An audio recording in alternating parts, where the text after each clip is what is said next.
Hello and welcome to Norwood News. Today is Friday, January 5th, and I'm your host, Brian Boudreau. It's great to have you with us as we end another week here in Norwood. This week on Norwood News, Chief Brooks updates us on the Moore Street shooting, Norwood bids farewell to a legendary educator, but first, it was an emotional evening at the Skating Club of Boston on December 27th. Family and friends of Austin Reardon came together to pay a tribute to the former hockey player who died tragically in a motorcycle accident last year. Sports reporter Ron Marshalsea shares this touching tribute. Norwood Walpole hockey games are always a spectacle to watch, with fans wrapped around the rink to witness these longtime rivals face off. But this game, on December 27th, 2023, was bigger than a rivalry game. The Norwood hockey community came together to honor number 30, Austin Reardon, who tragically passed away earlier in 2023, at the age of 22. Austin, his twin brother Aiden, his sister Delaney, his brother Garrett, and parents Kerry and Ed have been familiar faces at Norwood hockey games since Austin and Aiden could first lace up a pair of skates. NCM commentator Mark Hoover delivered a touching tribute to Austin before the game began. Following in his father's footsteps, Austin gravitated towards being a hockey goalie, and once there, he threw himself into the position with a passion for the game second to none. As Austin continued to grow, so did his goaltending skills. After securing the starting goalie position at Norwood High School, he helped turn a team that had not won a single game his freshman year to missing the state tournament by 1 point his sophomore year. And Austin was not finished yet. Behind his stellar goaltending, the Mustangs made the state tournament his junior year, defeating the number 1 seeded team along the way. Another state tournament appearance followed his senior year, along with several accolades, including team captain, first team TVL All-Star, and the TVL Goalie of the Year. Austin, with his help from his brother Aiden on defense, finished his hockey career here at Norwood High School with a record of 29 wins, 23 losses, 13 ties, including 7 shutouts his senior year. Austin continued his hockey career as an honor student and was a valuable member of the UMaine men's club hockey team at the time of his passing. Austin Reardon epitomized what it means to be a team captain. He had an infectious enthusiasm for life, a sense of humor that would light up any locker room, and a positive attitude that he shared with each and every teammate that ever had the privilege to play with him. Tonight, we honor the memory of Austin Reardon with the dedication of this season to number 30. As part of Austin's lasting memory, a scholarship has been started in his name, and tonight we'll find raffle items in the lobby to help support this most worthy cause. Aiden Reardon was led out to center ice by senior captain Andrew Gillis for a ceremonial puck drop to get the game started. After the first period, Aiden joined Mark Hoover and Sean Hennessy in the commentary booth to talk about what it was like playing on defense for the Mustangs with Austin in net behind him. Joining us this afternoon, it's just a true privilege to see this young man. Mr. Aiden Reardon, puck drop number 8, class of 2019. Can you hear us okay, my friend? I can hear you guys. Oh, perfect. Welcome. Listen, a really touching ceremony today for you and for your family. It's just so nice to be back, here at the rink. Tell us, obviously, as your twin brother, what it was like to play with, like right in front of Austin, right on that defense. Oh yeah, it was a blast. I mean, there were a handful of times I'm just remembering now where he bailed me out. I'd make a dumb play, he'd save me, But it was so fun to play in front of him. He always amazed me every night with some of the saves that he made. He was always a great team player. Yeah. First one to greet the boys coming back in the locker room, despite how we played. Yeah.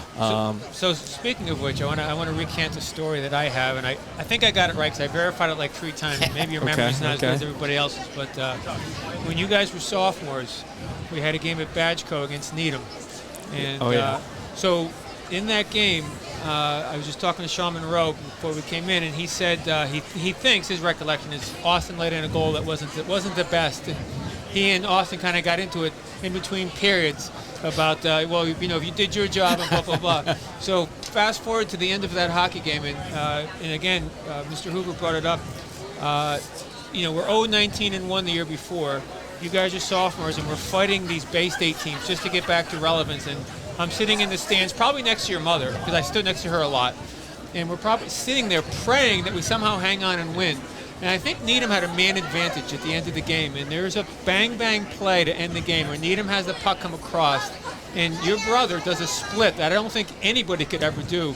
And he saves a puck with like a minute left to preserve a 3-2 win. Do you remember that game at all? I remember it exactly. Was I right? Yeah. Oh, 100% right. And yes, he was the first one to greet the boys, but we would get into it too. Yeah. I mean, we would get into it, especially me and him and Sean as well. Right. But yeah, exactly right. Like when he let in a soft one, we let him know it. But then, like you said, I think it was a 1-goal game. I want to say it was 3-2. Yeah. I verified it. I verified exactly. I verified with Charlie Gover and PJ. 3-2. I was on the ice, slid across, and oh my God! Like I was like, my jaw dropped. But yeah, he got one back, and we held on to the game. But you had to know how bad we were the year before, and how much like that win meant so much for you guys. Meant so much, especially Needham kicked our butts the year before, and so it was definitely a big win. And then the other really memorable moment I have of your brother is that same season when we played the undefeated Walpole team. Do you remember that Super 8 Walpole team? Yes, that was 20-0, and we played. I think this same time it was like a New Year's Eve game. We lost 3-2, and Austin was just unbelievable in that game, just keeping us in that hockey game. I don't know if you remember that or not, but I do. It was a packed rink like this, and he was at the top of his game that day. Yeah, It was a great day. It was a great day. It was great to see. It was like I said, always a great time to play in front of him, especially with the Norwood sweater, all the boys we grew up playing with, and that's why today was such a great moment to just, like you said, come back on the Norwood ice, Norwood versus Walpole. Yeah. I mean, it's legendary, and like to see the young faces put on the jersey. I mean, I remember when we were doing it. Right. So I was very grateful for the organization to do that for me and my family. Yeah. Norwood was down 1-0 after one, but didn't let Walpole score another until the Mustangs had scored 5 themselves. A perfect ending to a special night, the Norwood Mustangs defeated Walpole 5-3. NCM is honored that we were able to be there for this night, celebrating not only an excellent hockey player, but an incredible person.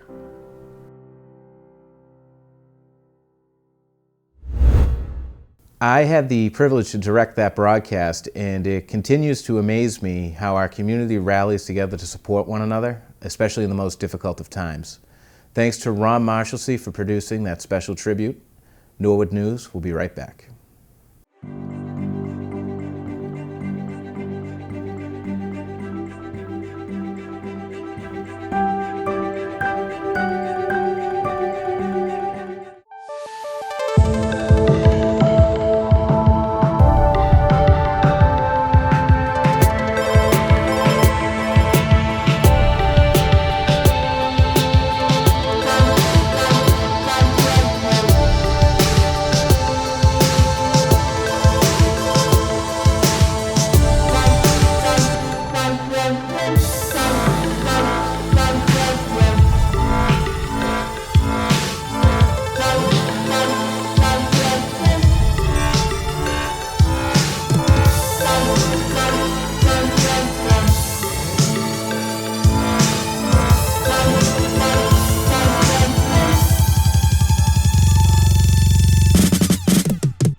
On Friday, December 22nd, there was a shooting at 83 Moore Street. Chief Brooks releases new information about the incident. Hi, this is Chief Bill Brooks of the Norwood Police Department. Excuse my appearance, I'm getting over a little bit of surgery, so working some light duty, but I want to talk a little bit about the officer-involved shooting that happened on December 22nd, and by now I think most people have seen on the news a short summary of what happened. Basically, we responded to a call a little before 1 o'clock that day. It was a Friday. We responded to a call that a woman had gone into the Planet Self-Storage on Moore Street. She had pointed a firearm at the gentleman who worked there, and they had a dispute. As a result of that, a 911 call came in. When our officers first responded, the woman was standing in the middle of the parking lot. She was holding the firearm to her temple. First officer in was a plainclothes officer who parked across the street, who attempted to negotiate with her, and that really continued for the better part of about 40 minutes. Although she began with the item pointed at her head, she also waved it in our direction several times, and we kept telling her to put it down and not to aim the firearm at us, and asked her what she wanted. We asked her how we could help her, but this went on for about 40 minutes. And only then did she begin to walk towards the edge of the parking lot, closest to the street, and she stood there with the gun extended in our direction. Again, the officers held their fire, which I think was just remarkable restraint on their part, that they used cover effectively, kept giving her verbal commands to put the gun down, and she wouldn't. And then she began to cross the street and approached a cluster of officers that were at the corner of the building. And when she got just too close, they had really no choice. One officer fired one single shot, which knocked her down, and we immediately rushed to her aid to give her first aid. The officers really did a remarkable job applying first aid, specifically a chest seal to the entrance wound on her chest to prevent a second chest wound, which I think played a major role in her survivability. Within just a few minutes, the fire department was here with an ambulance and an engine. They took over first aid care of her. That continued, and then when they got her in the ambulance, they continued to provide care for her. Some of that took place here on the street, and then they headed for Norwood Memorial Airport, where they had called MedFlight. And I know more care was applied to her in the helicopter right there at the airport. And then she was flown into Boston, where she underwent surgery that night, and really by the next day was able to visit with family members who had come and to talk to people and converse with them. And at this point, it's just about a week later. She has survived that gunshot wound, which I think really is remarkable. Again, just the work of Norwood police officers, Norwood Fire, and the MedFlight crew, just ensuring her that she had the very best chance of surviving what occurred. We've since found out, once we got to the crime scene and began to examine the crime scene, that there was not a real firearm she had to her head.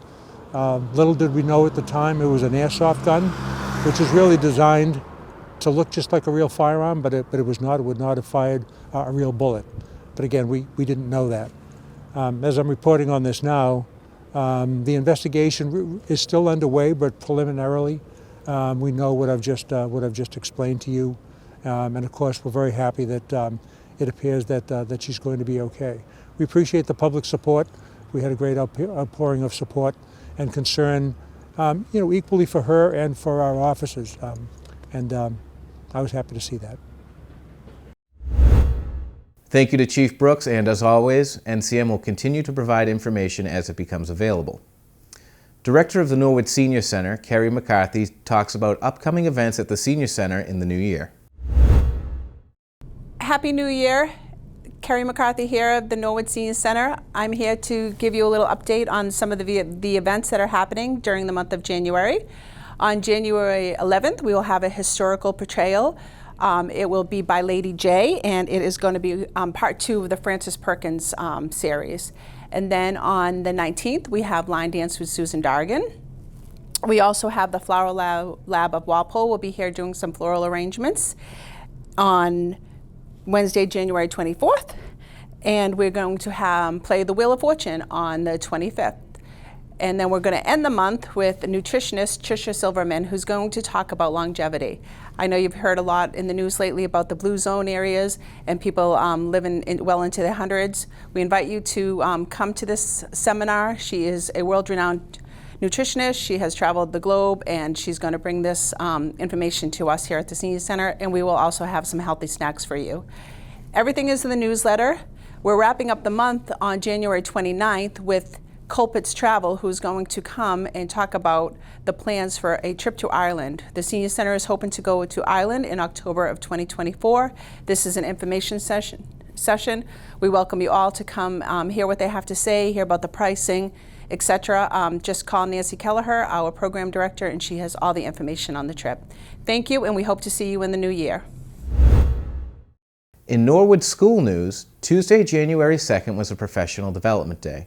These are half and full days built into the school calendar when students stay home and the teachers go to school.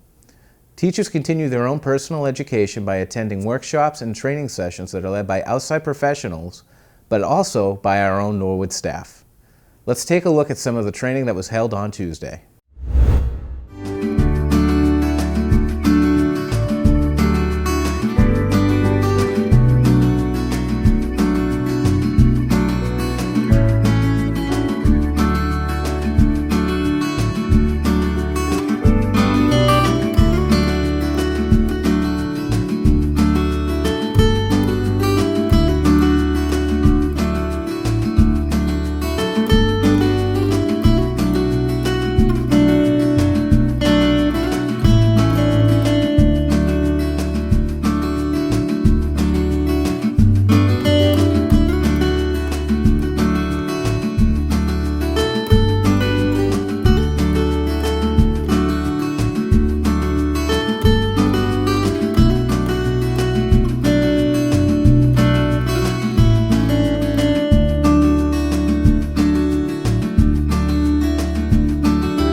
Now let's toss it over to Ron Marshalsea for the latest in sports.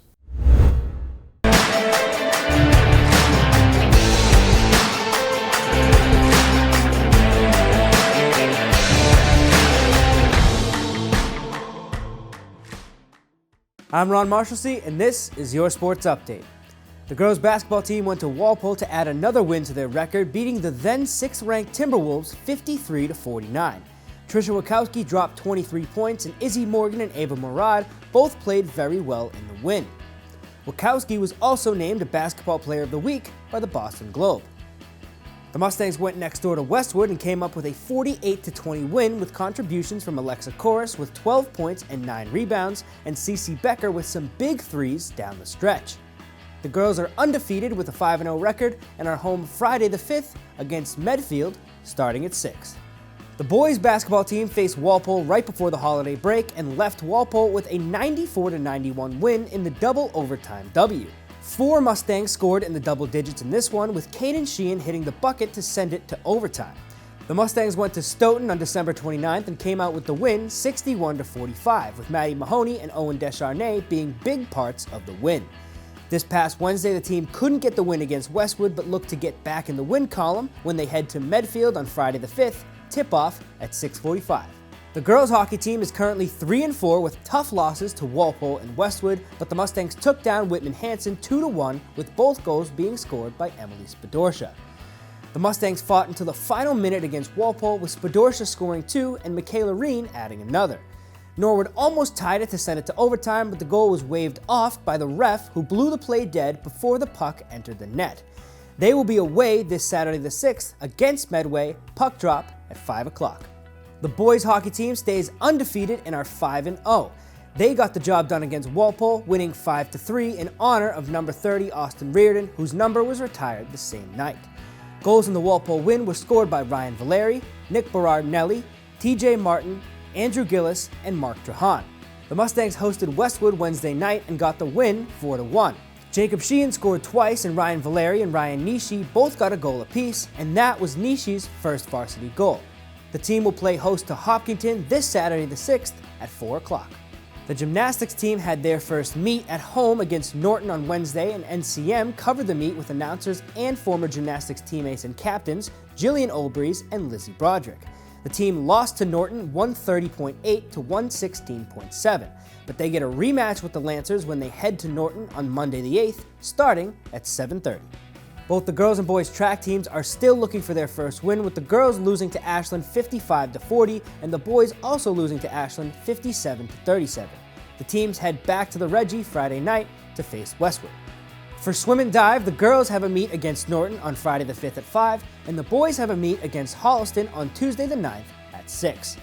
The wrestling team is currently 3-0, and NCM broadcast their match live against Hopkinton with former athletic director and wrestler Brian McDonough and another former wrestler, Mike McDonough, on the mics. The Hillers kept it close for a while, but the Mustangs dominated the rest of the night with wins from Amanda Lalfi, Micah Papadopoulos, Drew Bartuka, Jared Tinlin, Ben Kelly, and TJ Wyman. The Mustangs also got wins from Alex Dunstan, Nana Kwache, and Nate Sue. Mike McDonough gave a shout out to the older brother of Amanda Lalfi, class of 2017 graduate Zayad Zarumba, who was able to watch his brother wrestle all the way from Spain. Really excited. He had a great Marshfield tournament. He took 6 as a junior, is really just remarkable. So for any of the future tournaments coming up this year and next year, it's definitely going to pay off to help him get a high seed.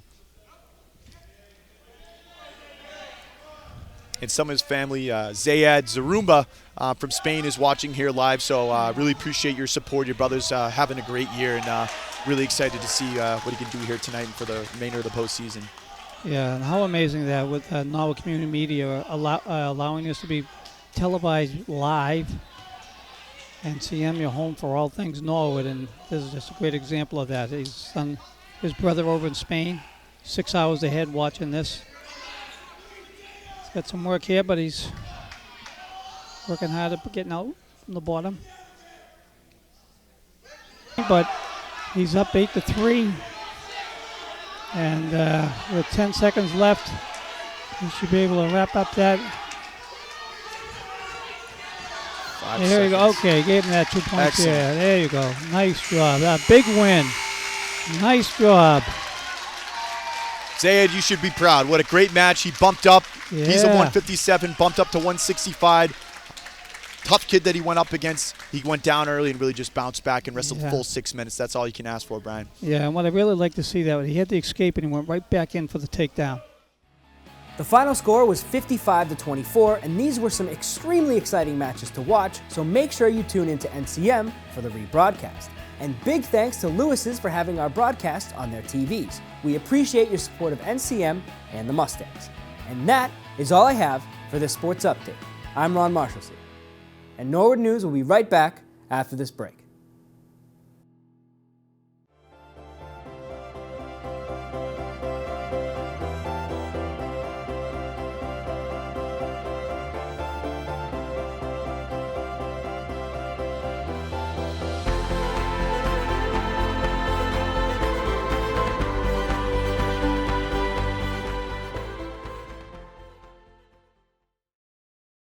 After 53 years, long-term bartender Fred Kinsman tended bar for the last time at Lewis's.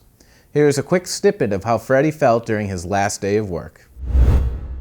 I just want to thank everybody over the years that I've served, and I hope they enjoyed my company here, and as I enjoyed their company. I first like to thank the Tingos brothers for way back in, I think, 71, 72, they hired me. And when Dave Kelly bought the place, fortunate enough that he kept me on. And then also Colleen and Joe, they've been great people to me, great bosses, and I'm going to miss the place, but as I said, it's time to hang the apron up. Thank you very much. Thank you, everybody. To check out the full interview with owner Colleen Padden and head chef Joe Tropiano, tune into January's edition of Norwood Digest. Looking for that unique gift for someone special, or how about something for yourself? Head on down to the Cove, located at 935 Washington Street. 13 years ago, Holly Daniels Christensen, founder and owner of Dune Jewelry & Co. and the Cove here in Norwood, took a hobby to the next level, never dreaming it would take off the way it did. Dune Jewelry was started at my kitchen table in 2010, which is crazy to think about. So we're coming up on our 13-year anniversary. I began making jewelry using sand and earth elements from Cape Cod, so like sand and shells and seagrass and anything I could get my hands on that captured a memory of Cape Cod, because that's where I grew up. And then over the years, people were like, oh, can I send in sand from Bermuda, or crushed granite from the Rocky Mountains, or soil from the Appalachian Trail, all these different things. And I would always say, yeah, why not? We'll give it a shot. Ashes, people send in ashes now, which is really sentimental. And basically every single piece is handcrafted right here in Norwood and carries memories for people. So what it means is you could send in your own sand or earth elements that are sentimental to you, or you can choose from our sand bank, which is right here in the studio. And it holds over 5,000 sands and earth elements from all over the world. Dubai, Italy, the Greek islands, the West Coast, the East Coast, even Namibia. We have desert sand, sand from Sedona, Arizona. So all these little jars of sand really are someone's memories and experiences. So we like to say that we're experiential jewelry. My childhood best friend has, she used to make these little ornaments out of beach sand, and I would go to arts and craft shows and sell them and help her with that business. And then because she loved the making part, but she didn't love the selling part, and I like all of it. So then we decided to take a jewelry class at Metalworks in Waltham. And we took a few jewelry making classes there, and really from there it just catapulted where it became such a passion of mine. I would sit at my kitchen table just making jewelry for friends and family. And ultimately my best friend decided to stay home, raise her boys. I launched Dune Jewelry, but it all came full circle 2 years ago because she opened our first brick and mortar in Harwichport. Each piece is custom made, and Dune Jewelry is looking at unique avenues to expand its reach across the globe. Everything is custom made, made to order. So essentially you can choose a silhouette that you love, but then we're gonna fill it with your elements. And if you're like, oh, I just like the design, I don't really have a sentimental place or anywhere I want to capture, then we can do power stones like turquoise, lapis, malachite, amethyst. We can do those types of things too. So it doesn't always have to be sand or earth elements, although those stones come from the earth too. We can just make you a really pretty piece of jewelry that you can customize. Holly's eyes light up when she talks about her small but mighty team. Oh my gosh, we have the best team. So there's around 25 of us. Between marketing, finance, production, packaging, shipping, and now the Cove out front. In 2023, Holly opened the Cove at 935 Washington Street, giving Norwood its own special place to shop. When visiting the Cove, you'll meet Rachel, a self-described retail therapist. The Cove is a little jewel box of gifts and jewelry that it's one of those places where we carry everything you just didn't think you need, but you definitely need. My name is Rachel Dwyer, and I am the boutique manager here at the Cove. Some also call me their retail therapist. Rachel aims to find that perfect item for everyone who walks through the door. Rachel and Holly make sure the products they offer come from businesses that share similar values. Oh my gosh, I do so much research. I research market trends, and I also research up-and-coming businesses. What I really want is a product that you can feel good about. Now, when you go into retail, when you open up a gift shop, they tell you not to try to be everything for everyone. They tell you to find your niche, but I want to do both. I want to find something for everyone and be able, like, if you walk in off the street, I want you to be able to come in here and be able to connect with something, or, you know, find something for someone that you love. I fully stock the Cove, so if I, find a product that I want to carry, I'll go over it with Holly, or if Holly wants a product in here, we'll go over it together and we'll just research and make sure it's something that we want to support, because I truly believe that everything that I put into the Cove, I want it to be something that I would feel good about purchasing, and so you can leave here feeling great about purchasing it. Dune Jewelry and the Cove are excited to be putting roots down in Norwood. They love the strong sense of community and the welcome they've received. So I live in Walpole, and I love the sense of community that Norwood, Walpole, this whole area has. And we were so lucky when this particular building came up on the market. They had multiple bids, but I had put in an offer, and I wanted it so bad. You know how, like, you don't want to hope so much, but I wanted the building so bad, specifically because it is in Norwood. The community is so strong, and luckily I wrote a letter to the seller and sent a picture of my family explaining that we're a small business, and he chose to sell the building to us. So now we're putting down roots. What started as making some jewelry at a kitchen table has turned into so much more. A dream has come true, and it is continuing to grow. So proud to be part of the Norwood community. I'm a mom of 2 girls. I started at my kitchen table, so this is all a dream come true. No investors, none of that. We're a bootstrap business, and it's just exciting to be welcomed. And I just hope everyone stops in, and I also hope people are communicating with us in the sense of, like, we love this, but you should carry this, and this is a brand I want to see in the Cove. Like, we want to be the place that you can just walk in and you know you're going to get the perfect gift, either for someone else or for yourself. We very much believe in self-purchase, self-care, self-love. So if you're having a bad day, you can come on in. Rachel's your retail therapist. She'll come in and tell you exactly what you need. To learn more about Dune Jewelry and the Cove, please visit their websites. Well, that's all for Norwood News. To stay up to date with Norwood Community Media, follow us on Facebook, Twitter, and Instagram. We end this week's Norwood News with a tribute to Mary Boyle, a longtime Prescott kindergarten teacher who passed away on New Year's Eve morning. A pioneer for her time, she was a kindergarten teacher for over 40 years until her retirement in 1995. She made lifelong friends in Norwood and always enjoyed meeting her former students and parents at local places and events. She had a quick wit and a keen sense of humor, amazing memory, and always had a twinkle in her eyes. Now let's go back to 1995 to her retirement party at Concannon's Village and listen to Miss Boyle as she reflects on her years as a kindergarten teacher. I've tied more shoes, cut more bangs, wiped more noses, and pulled more wiggly teeth, and dried many tears, more than anyone could count.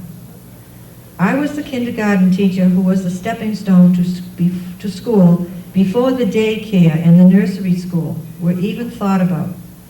You came to Miss Boyle first, and then you went to school. I was the nurse, the gym teacher, the psychologist, the artist, and the musician. I did it, and if I didn't, some kid would say, "How come we didn't draw today? Or sing, or march, or dance? And how come you didn't say what's new?" I've had to referee, reprimand, and judge. I was firm, fair, and I was always funny. When I was younger, I was often called Mama. But now it's nothing to hear Nana. Thanks for the grandma.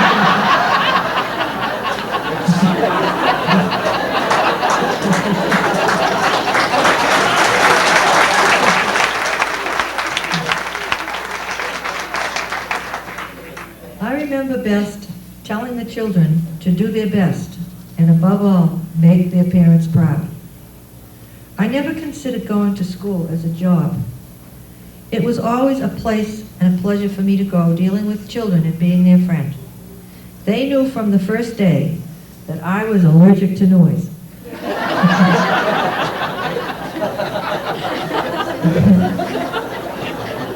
And that if you can't say anything nice, don't say anything at all. They also knew it was my way of making them productive and happy youngsters. So look at the record. Did it pay off?